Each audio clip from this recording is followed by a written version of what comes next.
Hello, Rennie Riquet here, Ren City. Welcome to Sports and Shorts of Sorts. We're up to episode 6 now. 6 is good in sports. If you're playing football, you want the 6 points. You don't want to settle for 3. You want that touchdown, so you're going for it. So here we are, episode 6. And just like every episode, we're going to start with the jerseys. You'll see I have one on today, and it's a 5. I may have mentioned them last episode. We'll get there. But we're on 6 now, and we're going to start with these episodes. First player I think of with 6, and you might notice every NBA player has the 6 on them right now. It is representing the great Bill Russell. It was unfortunate that we lost him last July. He was a legend on the game. He played 13 seasons. 11 championships. And he even was a player coach for some. That will never happen again. 11 championships for one player will never happen again. But it wasn't just like what he did on the court. Like, he was more known as a defensive player. The things he did to stop Wilt and centers of that great generation. What he did was more on the defensive end, but he still did what he had to do. And the stuff he dealt with off the court with the racism in the States, it's still very existent everywhere. But to be an African American in the States, a lot of the hotels wouldn't allow people. It was still a whites and colored thing. And in one of, I have the book actually right here, Basketball: A Love Story. I had to grab it. Great book. I was like, hey, it's right there. I better grab it. But it's got a really good stuff on Bill Russell and what he'd have to deal with, even in Boston, his home, the team he played for, the things he had to deal with was just crazy. But that's the first 6 I think of. Another one in basketball, Julius Erving, perhaps the best nickname in basketball, Dr. J. The things he did on the court too. He was like the Jordan before Jordan, kind of. A lot of guys just before Jordan's era, or even in Jordan's era, looked up to Dr. J. That was their Jordan, right? So that's pretty cool that he had it as well. But LeBron James, right? Not everybody likes LeBron James. He's kind of, putting crowns on himself and whatnot. But regardless, he's one of the greatest to play, whether you like him or not. And he's one of those guys that, some people remember him number 23 in Cleveland, and as you should. He did great things, but with the Lakers right now, he's rocking 6. What he did in Miami with number 6 is crazy. You gotta mention him, even if you're not a fan of his antics or whatever. He's something else, and he should be respected for it. The amount of hate he gets from people is crazy. People just like to hate on him for the sake of hating, I guess. I don't know. But sticking with hoops, I'd like to shout out Avery Johnson. Not a lot of people know Avery Johnson, but he rocked the number 6 for the San Antonio Spurs when they won their first title in 1999. He was a very integral piece, and without him, I don't know if they'd do it. The little general, as they called him, he led. That's what he did. But leaving the court and going to the pitch, you have Xavi. He's now the manager of Barcelona, but what he did on the pitch was crazy. He'd held Barcelona to so many titles. He was part of the Spanish team that won the Euros in 2008 and 2012 and the World Cup in 2010. Those Spanish teams were amazing, and he was the main part of it. I don't know too many in baseball, but the one that jumps out is Stan Musial. 22 years, 3 World Series, 3 MVPs, 24 All-Stars. That's the part that jumped out, and I'm like, I gotta mention him.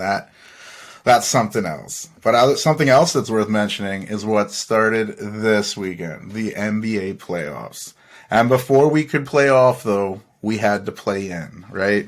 Earlier in the week, we had some play-in games, right? And as I had mentioned in the podcast before, you had 7 versus 8. Loser drops down to play the winner, 10 versus 9. And that's how you determine the last 2 seeds for the playoffs. And they were some decent matchups. You had Atlanta, and they had to play Miami in Miami. So Miami was the favorite, and they kind of stunk up the joint. Trae Young did pretty well. And then the next game was the Lakers and the Grizzlies. and Rudy Gobert punched himself out of that game by, and like I had mentioned in the last regular season game, he threw a punch at Kyle Anderson, which got him suspended for the play-in game. Like, it's kind of tough to suspend one of your players for a play-in game, but you kind of know you have the next one in your back pocket if you do happen to lose, which they did. But that's what determined the 7th seed. So you knew the Hawks 7, Lakers 7. So you had the 8th up for grabs. So in the 10th-9th battle, like, the Bulls were coming into Jurassic Park to play the Raptors in Toronto. Everything was looking good. And then the Raptors forgot how to shoot free throws.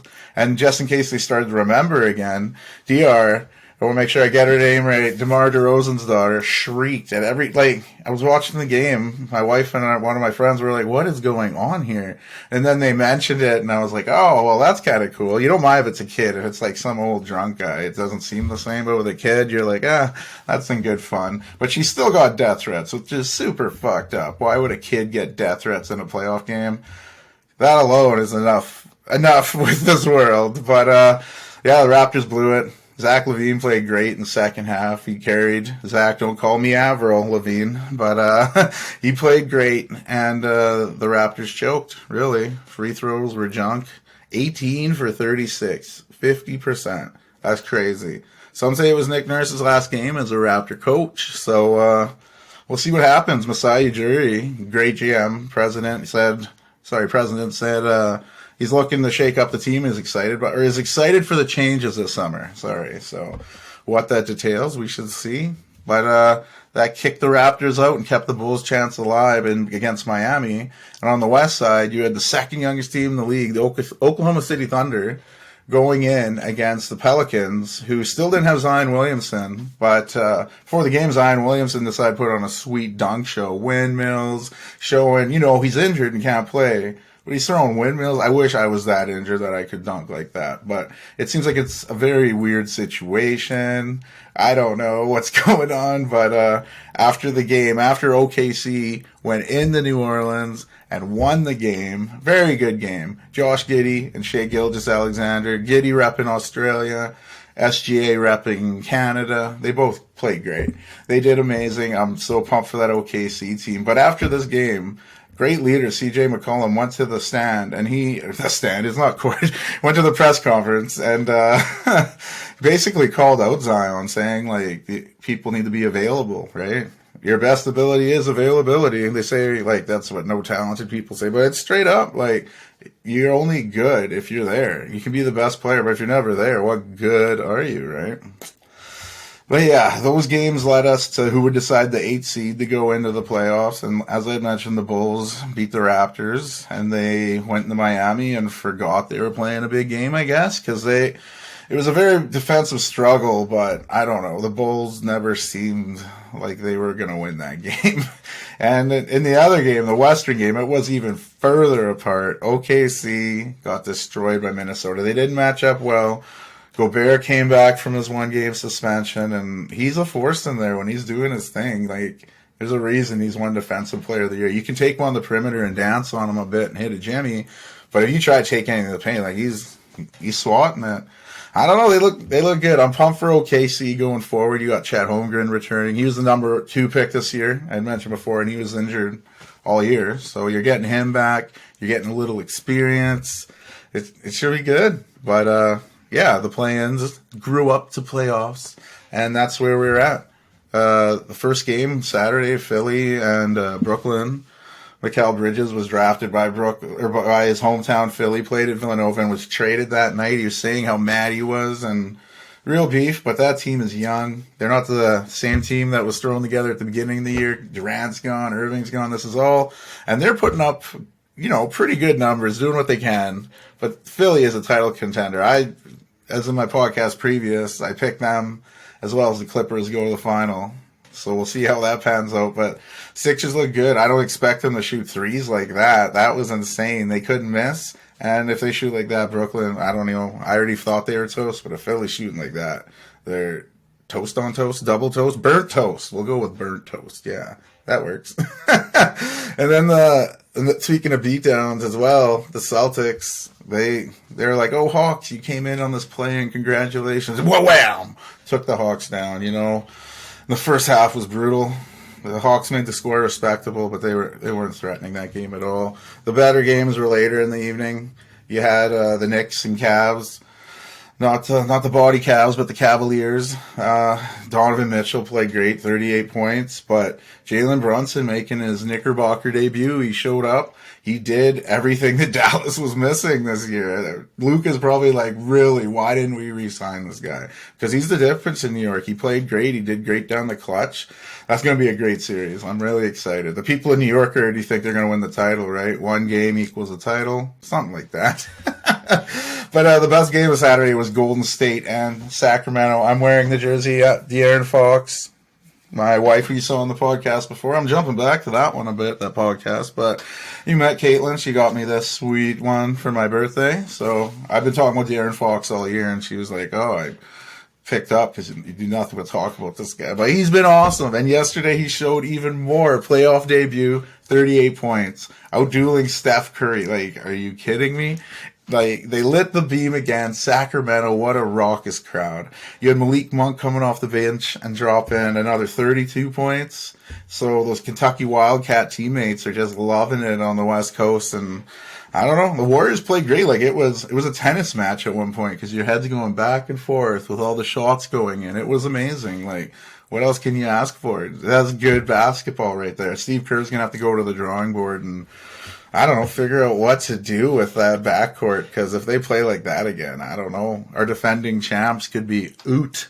But I picked Sacktown to win this series anyway, so I don't know. That doesn't say much, as you've heard with my record of picking teams. It's not too good. I'm enthusiastic about it, but accurate, oof, that's a whole nother beast. But yeah, it's Sunday. Well, the recording's Sunday. Whenever you're hearing this, it may not be Sunday, but on this day, Sunday, there were some good games in the NBA playoffs as well. The Lakers started their thing going up against the Grizz. Dylan Brooks, another Canadian, he wanted this. He said, LeBron, I want to play LeBron. And I don't know, things looked a little rough. Anthony Davis got hurt in the first half. He's saying he couldn't feel his arm. But he came back. I guess it was a stinger. That's always a weird injury for me. Oh, and one of my limbs went completely numb, but it's a minor thing. We're good. We're back. And yeah, he came in. He played pretty well. The Grizz are missing two important pieces of the front court. Steven Adams and Brandon Clark are done for the year. So that's really going to help AD make some room up there. And yeah, the Lakers really took it to him. Austin Reeves played amazing. And Rui Hachimura, who came over from Washington earlier in the year, he did what they were expecting him to do. He's playing for next year, too. He wants to help them win a title and secure work for next year, so you can't blame him for that. Scary moment in the game, though. You thought AD would be the only one getting hurt, but Ja Morant, the fourth quarter, went to the hoop and landed. Like, when you're going up that high, the fall is pretty intense, and he landed on his hand, instantly ran to the locker room. They're unsure if he's going to play in Game 2. There were x-rays, but I don't know. We'll see. And following that game, there was the Bucks and the Miami Heat, who we mentioned the play-in game. And I thought this, Miami, they got some pedigree in the playoff, not Triple H pedigree, but they got some. They've been around. They've been to the finals. They were one shot away from the finals last year, right? So they've been around. But I'm like, this is the Bucks. Giannis Antetokounmpo. I did mess it up. I was worried if I would. The Greek Freak. He hurt his back going to the hoop. Kevin Love slide over, take a charge. The Freak landed on his lower back. It did not look good. He left the game, did not return. Status is still up in the air. We don't know what's going on. With back injuries, you really don't know.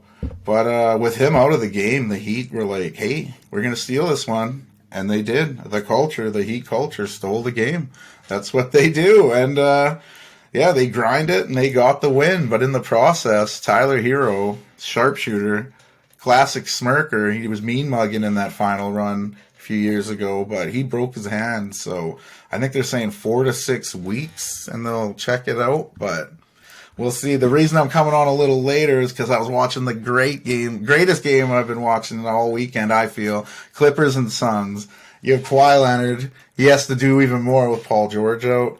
And on the other side, you have Devin Booker, Chris Paul, Kevin Durant. Is this Chris Paul's last chance in the ring? I don't know. Is State Farm going to help him get it?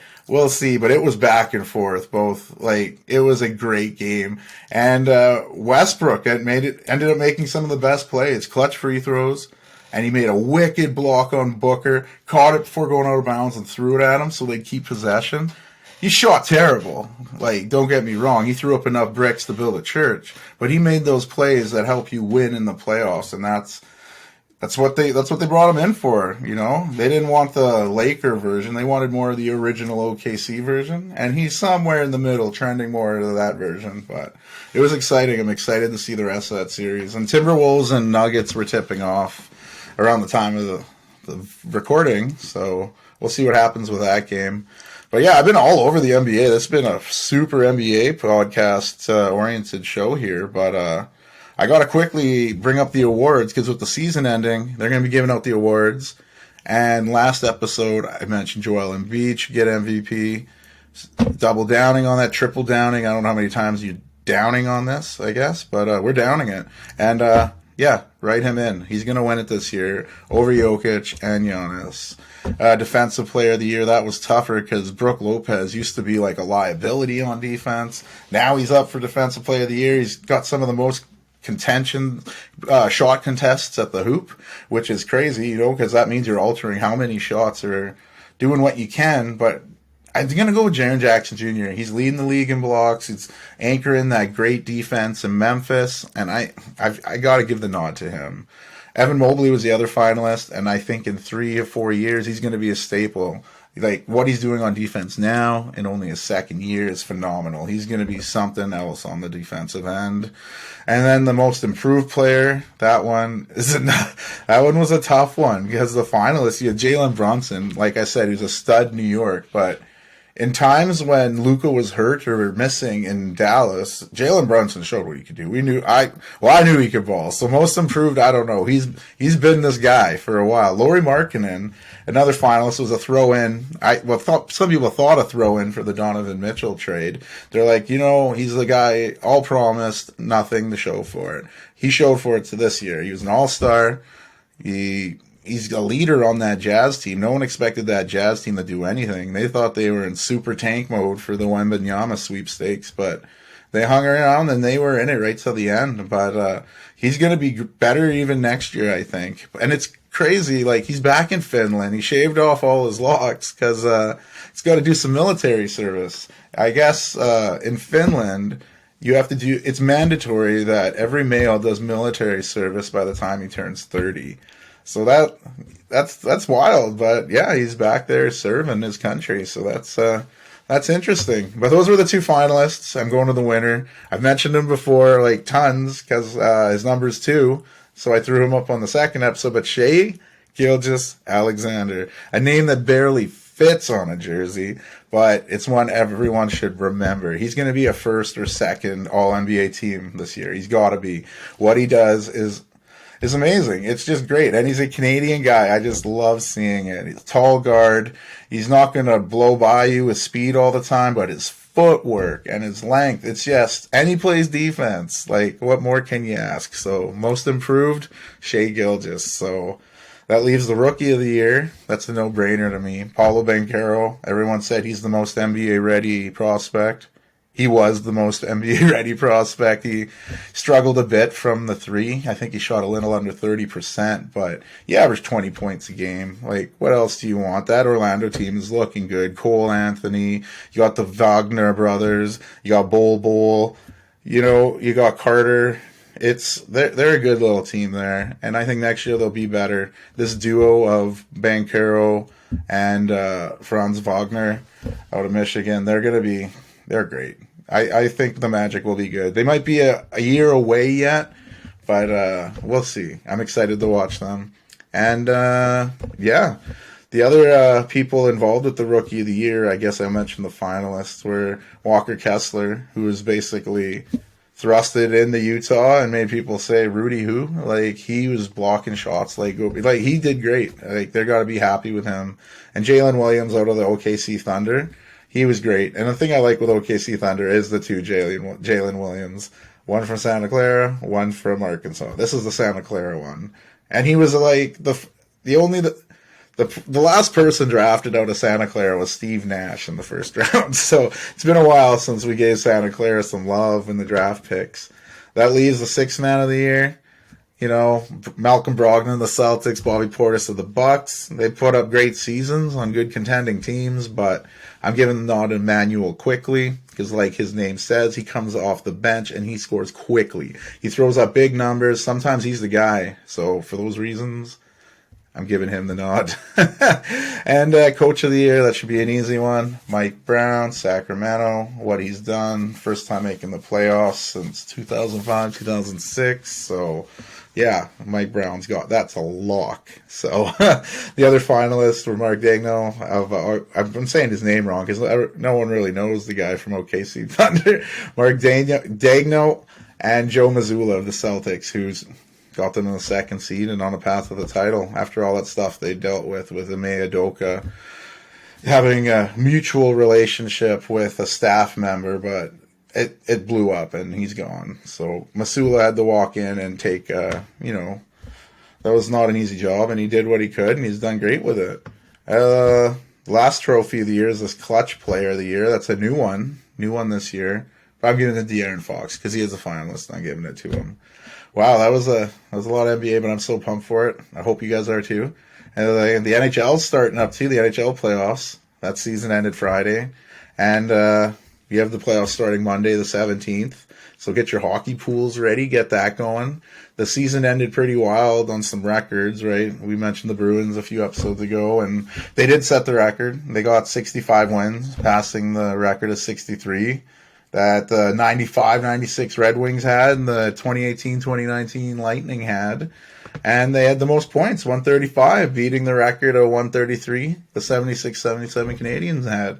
And all those teams I had mentioned before had won the Stanley Cup, except 2018-19 Lightning. They ended up losing it. No cup for them. That one went to Gloria and the St. Louis Blues, I believe. But, yeah, those teams were all phenomenal. And it's pretty wild that only 8 teams that have won the President's Trophy in the entire time it's existed since 1985, only 8 teams have won the Stanley Cup. So can Boston fight against all this drama and win it? Like, that's what they got to do. The job isn't finished yet. Or are they going to be like the 2015-2016 Golden State Warriors, 73-9 regular season record? No title. Or the 16-0 New England Patriots went undefeated just to lose to Eli Manning and the Giants. Like, it's the way she goes, right? So the job isn't done yet, and I think Boston knows that. They start off against Florida, and I think they'll take care of them. And then you got the Maple Leafs and Lightning. That should be a pretty rowdy series. I know Toronto is so starved for a cup, so we'll see. They're like Knicks fans in that way. They're a little crazy. And then the Hurricanes and the Islanders, that should be pretty good. And then tri-state battle between the Devils and the New York Rangers. So if you're thinking there's a team missing, then yeah, it's probably the Pittsburgh Penguins because yeah, this would be, 16 years? 16 years they've been in the playoffs, and that's just been ruined. So definitely different. And that, no Sid the Kid showing up on highlights. And the West is just as wild. You got defending champs Colorado. They're facing off against the Kraken, which is pretty impressive in itself. The Kraken, this is their second year they're in the playoffs. I know it's not Golden Knights in their first year, but it's still impressive. Speaking of the Golden Knights, yeah, they're taking on the Winnipeg Jets. Dallas Stars are taking on the Minnesota Wild. And Connor McDavid and his Oilers taking on the Kings. And like I've said before, I haven't watched a lot of regular season, but I'm really pumped for the playoff hockey. It's something else. It's hard not to watch. It's so bloody exciting. And I guess I have to make choices for the finals. We'll see how accurate they are, but I'm going to go with the Edmonton Oilers and the Boston Bruins, with the Oilers winning the Cup. It's been a while since a Canadian team has won, and what better team to beat than the Bruins, who have had such a regular season, and they would just be coming up short again. So, no, that would be very interesting. And, yeah, on the pitch, there was some wild stuff. You had Arsenal playing West Ham. We actually drew them, which helped Manchester City out because they beat Leicester City, and now they're only a point behind Arsenal. Or sorry, 4 points behind Arsenal with a game in hand. So the Gunners, they're getting a little nervous. Collars are getting a little tight because Man City's right there. Man U have jumped back into the top three with a big win over Forest, and Newcastle and Tottenham with their big losses have opened the door to a surging Aston Villa with Unai Emery is like he's changed that whole team. And Brighton have just done amazing. Even with Graham Potter leaving the Chelsea and getting sacked from Chelsea, Brighton have continued to just done amazing things. And the relegation race is still super tight at the bottom. Right now, you got Southampton, Leicester City, and Nottingham Forest occupying those spots. But, it's not a given. That could go anyway. And there was Champions League came back midweek too, the quarterfinals. You had Inter Milan beating Benfica. Man City dominated Bayern Munich, and you had a weird incident in which two guys with similar names had a little going after. Sadio Mane, went and hit Leroy Sané and got a suspension from the team, but I think he'll be back for the next Champions League leg, which takes place this week. The second legs of these first leg games will happen this upcoming week. And the other results were Real Madrid beating Chelsea 2-0 at the Bernabeu in Spain, and AC Milan beat Napoli for the second time in 2 weeks. Two different competitions, but two big wins for AC Milan. So we'll see what happens this week. So much excitement. It's looking forward to it. And I guess we'll mention Wrexham real quick, too, again. They had a big win Easter Monday I hyped up. They beat Notts County. It's looking like the title's coming. Boom. It came back to earth. They drew with Barnet, fifth seed Barnet. And Notts County won their game like we figured they would. So that leaves them 1 point ahead of Notts County with that game in hand. But that game in hand is going to end soon because on Tuesday they play Yevilletown. So they got to get at least a win to make that gap a little bigger, but we'll see. And from the pitch to the diamond, Blue Jay games have been great. I've been really tuning in and absorbing it, getting to watch it. It's been really awesome. They broke the Rays streak. The Rays came in all hot on their unbeaten streak just to have the Jays beat them twice in a row. Not thrice. They only beat them twice in a row. But the Jays will be going to Houston to face the Astros for their next series. And the one final thing I guess I'll mention in sports, wow, we're doing a lot of sports. I'm not going to have a lot of shorts after this, which is a shame because summer is coming. But in boxing, I don't know if anyone's heard of Zhilei Zhang. They call him Big Bang Zhang. He's a big Chinese fighter, 39, and he went up against Joyce. What was Joyce's name? Joe Joyce of England, undefeated. And Zhang, they stopped the fight in the 6th round. Zhang was pummeling the right eye of Joyce. Each round, it grew. It was like the Grinch. His heart grew 3 times that day. That's what Joyce's eye did. And they'd try to cool it. It'd come down, then bam, back up. And there was like, when a TV, an old tube TV burns out and there's a little dot you can look in the middle and see? That's kind of all that was of his eye. It had a little slit in there, so you think there was an eye in there, but it was destroyed. So that set up Zhang for the mandatory WBO fight against Alexander Usyk, who carries the IBO, IBF, and WBA belt. I still don't know which belt is better. I don't know. It varies who you talk to, but an impressive win for the 39-year-old out of China. So that boxing builds up for next Saturday. Biggest fight of the year, they're saying, April 22nd in Las Vegas. Gervonta Tank Davis takes on King Ryan Garcia. Everyone's hyping this up. I'm usually about heavyweight fights, but this lightweight's going to be crazy. So everybody give boxing another chance and give it a watch, I guess. Hopefully it lives up. But, wow, that was super sporty. Now let's get a little shorty. Yo, shouty. But, yeah, this one was a little wild. It was something that kind of came out of nowhere, really. We, the wife and I, we had met, right? Last episode. we went to a local grocery store nearby. And as the story spoken in the previous episode, we don't live in the nicest neighborhood, we'd say.